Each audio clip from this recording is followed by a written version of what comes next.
পৃথিবীতে প্রথম জিনা কখন হয়েছিল, কিভাবে মানব জাতির ইতিহাসে প্রথমবারের মতো নিষিদ্ধ সম্পর্কের সূচনা হয়। ইসলামের জিনা কঠোরভাবে নিষিদ্ধ, কিন্তু কখনো কি ভেবেছেন প্রথমবারের মতো এই পাপটি কে করেছিল? কুরআন ও হাদিসের আলোকে স্টোরি টেলিং বাই তরিকুলের এই পর্বে আমরা সেই ইতিহাস জানব, যা আমাদের জন্য এক বড় শিক্ষা।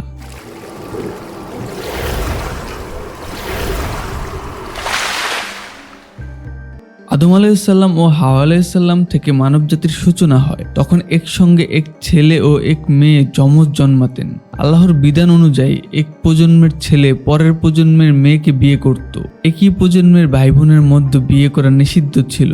আদম আলাইহিসসালামের দুই পুত্র ছিল, হাবিল ও কাবিল। হাবিল ছিল নেককার, আল্লাহভীরু ও অনুগত। অন্যদিকে কাবিল ছিল বিদ্রোহী স্বভাবের। তার হৃদয়ে হিংসা ও লোভ প্রবল ছিল। আল্লাহর বিধান অনুসারে হাবিলের জন্য নির্ধারিত হয়েছিল আকলিমা নামে এক সুন্দরী মেয়ে, এবং কাবিলের জন্য নির্ধারিত হয়েছিল লাবুদা নামে আরেকজন। কিন্তু কাবিল এতে রাজি ছিল না। সে তার নিজের যমজ বোন আকলিমাকে বিয়ে করতে চেয়েছিল, কারণ সে দেখতে অনেক সুন্দরী ছিল। আদম আলাইহিসসালাম তাকে বোঝানোর চেষ্টা করলেন, কিন্তু কাবিল জেদ ধরে রইল। তখন আদম আলাইহিসসালাম বললেন, তোমরা দুইজন আল্লাহর নামে কুরবানি দাও, যার কুরবানি কবুল হবে সে আকলিমাকে বিয়ে করতে পারবে। হাবিল পশুপালন করত আর কাবিল কৃষিকাজ করত। হাবিল আল্লাহর সন্তুষ্টির জন্য তার সেরা পশু কুরবানি দিল, আর কাবিল কুরবানি দিল নিম্নমানের শস্য।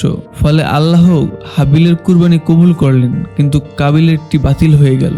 এতেই কাবিলের রাগ আরো বেড়ে গেল। সে হিংসায় অন্ধ হয়ে হাবিলকে হত্যার পরিকল্পনা করলো। একদিন সুযোগ বুঝে কাবিল তার ভাই হাবিলকে একান্তে ডেকে নিল। তারপর এক পথে সুযোগ বুঝে সে হাবিলের মাথায় শক্ত পাথর দিয়ে আঘাত করলো। এটাই ছিল পৃথিবীর প্রথম খুন। হত্যার পর কাবিল হতভম্ব হয়ে গেল। সে বুঝতে পারছিল না হাবিলের লাশ কি করবে। তখন আল্লাহ একটি কাক পাঠালেন। কাকটি মাটি খুঁড়ে আরেকটি মৃত কাককে পুঁতে দিল। কাবিল তা দেখে লজ্জিত হলো এবং লাশ দাপনের পদ্ধতি শিখল। হত্যার পর কাবিল ভয় পেয়ে পালিয়ে গেল। সে এক জঙ্গলে আশ্রয় নিল, সাথে ছিল আকলিমা। এখানেই কাবিল আল্লাহর বিধান লঙ্ঘন করলো। সে আকলিমার সঙ্গে অবৈধ সম্পর্কে জড়িয়ে পড়ল। এভাবেই পৃথিবীতে প্রথম জিনার সূচনা হয়। কাবিল ও আকলিমা একসঙ্গে থাকতেই মানব জাতির মধ্যে জেনা, অন্যায় ও অপরাধের পথ খুলে গেল।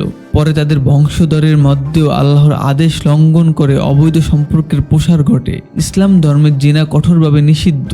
আল্লাহ কুরআনে বলেছেন, তোমরা ব্যভিচারের নিকটেও যেও না, এটি একটি অশ্লীল কাজ এবং অত্যন্ত মন্দ পথ। সূরা আল ইসরা আয়াত নম্বর 32। জিনার শাস্তি খুব কঠিন। নবী মুহাম্মদ সাল্লাল্লাহু আলাইহি সাল্লাম বলেছেন, বিবাহিত হলে তাকে পাথর নিক্ষেপে মৃত্যুদণ্ড দেওয়া হবে, অবিবাহিত হলে তাকে 100 বেত্রাঘাতের শাস্তি দেওয়া হবে। জিনা শুধু ব্যক্তিগত পাপ নয়, বরং সমাজের ধ্বংসের মূল কারণ। হাদিসে এসেছে, যখন কোনো জাতির মধ্যে ব্যভিচার ছড়িয়ে পড়ে, তখন তাদের মধ্যে মহামারী ও নতুন নতুন রোগ দেখা দেয়, যা তাদের পূর্বসূরীরা কখনো দেখেনি। ইবনে মাজাহ হাদিস নম্বর 4019।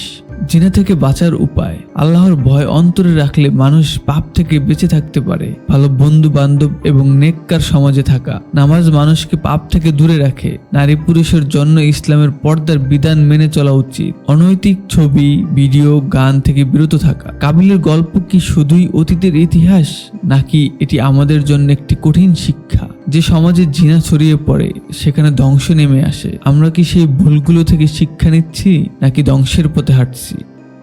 যদি ভিডিওটি আপনাদের ভালো লেগে থাকে, তাহলে লাইক দিন, সাবস্ক্রাইব করুন আর শেয়ার করুন, যাতে অন্যরাও উপকৃত হতে পারে। আল্লাহ হাফেজ।